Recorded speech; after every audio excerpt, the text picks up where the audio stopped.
করছিস তোরা? চলো দেখা এটা। হ্যাঁ? বসো। এইগুলো করছিস, লোকে দেখে বলবে কি বলতো? হ্যাঁ? এতদিন নিজে রান্না করছি, নিজেই খেয়েছি। বসো। আমি রান্না করেছি, তুমি এখন খাবে বৌমা আজকে। এসছে, বৌমা দেখ, আজকে রেস্ট। তো দিদা তো পাস করে দিত, কিন্তু আজকে এরকম সাজিয়ে সাজিয়ে দিয়েছি, লোকে কি বলবে? কিছু বলবো না, বসো তুমি। বাবা বলবে, বাবা বাবা করেছে, বৌমা করেছে। এটা চালিয়ে দাও। তোরা দুইজনে পাঠিস বাবারে বাবা।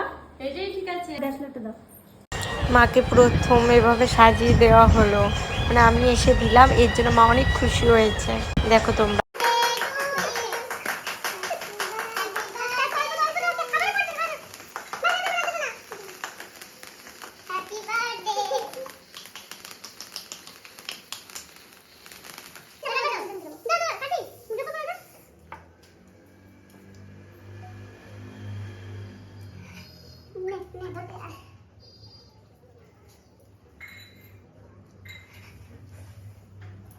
ক্যামেরা হ্যাঁ